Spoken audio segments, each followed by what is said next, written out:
chapters for you too, lots of handouts for you. With the Citrus Valley Association of Realtors, as with some associations across the state and across the country, we have a full-time person doing government affairs. I'm that person. We deal with local, state, federal issues, regulations that impact your ability to sell real estate or to stay in business. Now, a little bit of a background. You're going into what, and don't laugh when I say this, is considered one of the oldest professions in the world.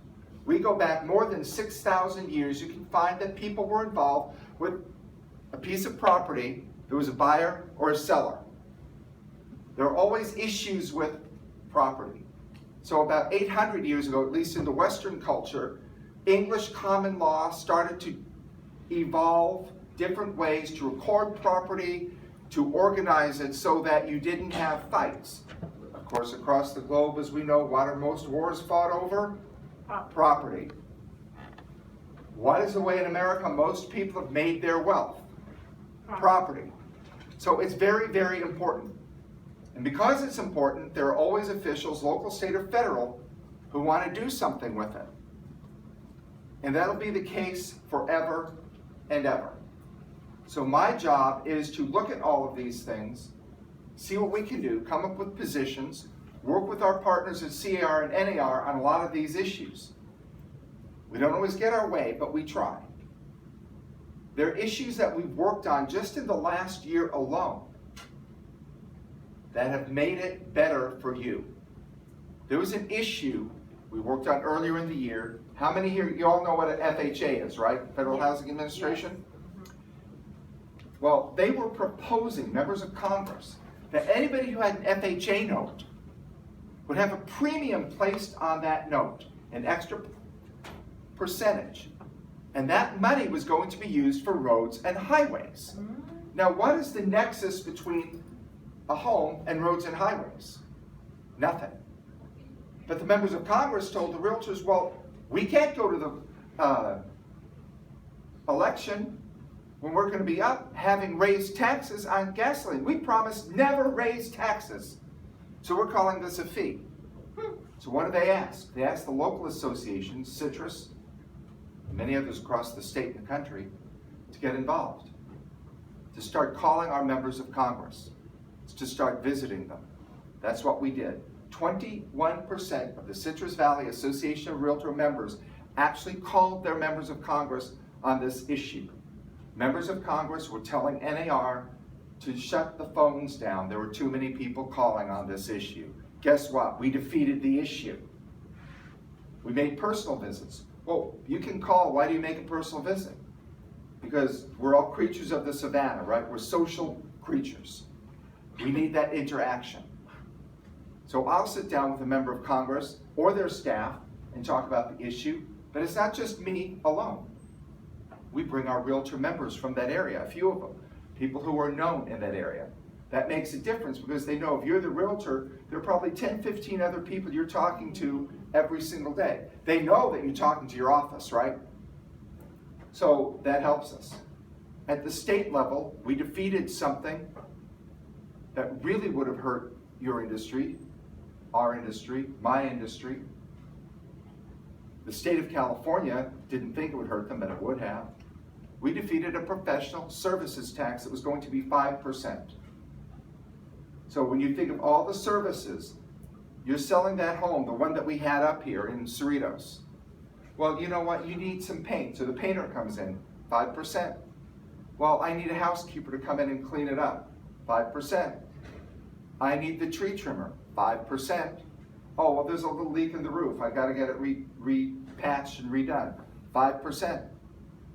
Then your services alone would be taxed at 5%. Why would we want to do that? Well, the state needs money. We defeated that bill.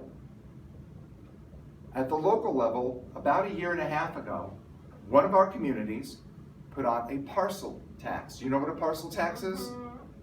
It's a tax specific to a parcel of land, as defined by that city.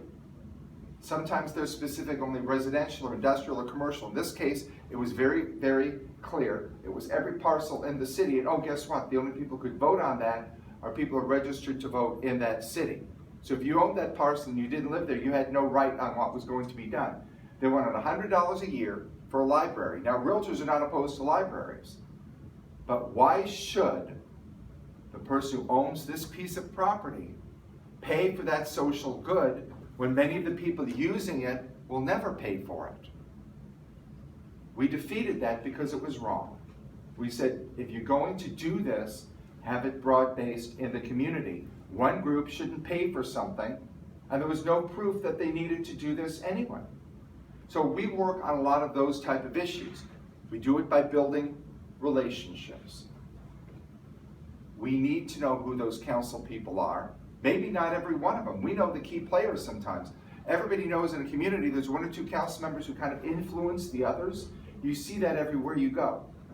The elites. The elites.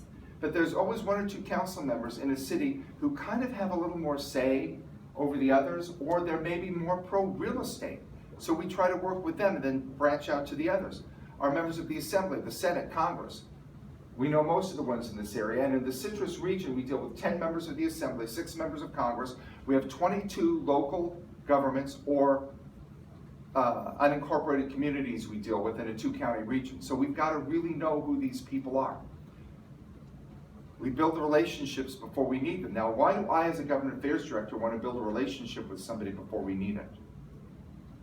Because it's important that when we go to that city council or Sacramento or Washington, that we know who these people are. If you're the newest senator for the area, hello, Senator, how are you? We're with the Realtors. You've never seen us before. You don't know who we are. Who are you? Why are you here in my office? It's very different than if we walk in and say, oh, Senator, how are you? Oh, yes, it's great to see you. How are you? Because we've built that relationship. That's important. That's part of what I do. I can't do it alone. We need the help of our realtor partners who are members of the association. Not every association does that, but we do. The other thing, and CVAR and NAR have a really stringent line on this one. We are not partisan in government affairs. We do not care whether they're a Republican or a Democrat. We look at, you saw earlier there was something up here about Realtor Party. That's what we call it. Are they part of the Realtor Party? Are they people who care about housing, about land use? Or are they people who don't care about it? And it's both sides of the aisle. We can go and meet with, and I'll give you an example. There's a senator in Rancho Cucamonga, Mike Morrell. He's a Republican, long-time real estate family, 3 generations. Some of our members remember doing deals with his mother. He is very, very, very pro our industry. He's very strong for us. When she was in the Senate, now in Congress, Norma Torres from out of Pomona, a Democrat. If you were to look at their voting record on real estate, you couldn't tell who was a Democrat or Republican because they care about the industry. So we don't worry about whether they're Democrats or Republicans. We worry about whether they're going to be there for us. And we need to work with people who have key votes. We understand fully that in California, you have the vast majority of the elected officials at the Assembly and Senate are Democrats. So we work with those who are key leaders. We also work with our Republican friends because they have to influence people too. It sounds easy, it's not. It's building these relationships. The other thing, and it's a benefit to you having a full-time government affairs director, is when you see an issue in a community, we can go to work on it. We had one of our members call about 2 years ago, the city of Claremont. He said, you know, they only allow 2 open house signs. I said, I know that it's been in their code since, I think, the 50s. He said, well, do you think we can do something about this? I said, well, you're very, very well known in the community. Some of you may know Paul Steffen, Willer Steffen. He said, your family's been in this community about 4 or 5 generations. I said, let's go sit down with the city manager first. We did. He says, sounds like it's a good idea. Let's see what we can do. We sat down with one of the council members who knows, Sam Pedrosa. Sam and I sit on the Gold Line Authority. In full disclosure, my other world, I'm a council member of the city of Montclair and I'm appointed the governor to the state water board. But we sat down. Sam said, it makes sense. What can we do? 4 seemed reasonable. That's what we were able to do it. Because a realtor member called us and said, there's a problem. But it's got to be a real problem. We can't solve the problem if you have a client who has a home with a dairy preserve in Chino and it smells because of cows. I actually have had calls in the office from realtors who said, what can we do about this? I'm selling a home. My client doesn't like the smell from the dairies. Can't do anything about it. The other ones who called and said, there's noise from the airport. Can you do something about it? Planes are flying over this client's property. Guess what? I can't do anything about the noise from the airplanes, can I? If they're the flight path of the airport, that's where those homes were built. I can make a difference though, if somebody says, well, you know, I've got a home here in the dairy preserve, and my neighbors who are next to us, they're doing things that are completely in violation of city code. Yes, then we can go in and do something. So we try to advocate, I don't want to take up all the time, on a wide variety of issues. You are getting in real estate, I mentioned this yesterday, something to remember, because many times things change. We go back at least 6,000 to 7,000 years with land. And I always remind people, sines incinerum, pulvis in pulverum, in Latin. But in English that means from ashes to ashes, from dust to dust. 200 years from now, as wonderful as this campus is, it probably won't exist in this form, but the land will. When you see the NAR building, there's a slogan or a quote on there. Under all is the land. Under everything is the land. It's been here from the beginning of time. It'll continue to be here. And you are selling that. There's a limited supply of it. We're not building any more land, are we? Nope. There's a limited supply. You're selling that. And we just need to remember all of that. And I'm going to run out of time. I could have gone on another hour or two. But thank you. And if you have questions on government affairs, let me know. Thanks. Now, Tracy's going to tell you a couple things about education and things that we're doing. Thank you. I'm not going to scoot up there. It's not going to take a lot of your time. But I just want to let you know, as future realtors and future, hopefully, members of the Association of Realtors, we have a lot of events that are going on at the association. And one of them is the end of summer bash. The professor just gave you guys a copy of the flyer.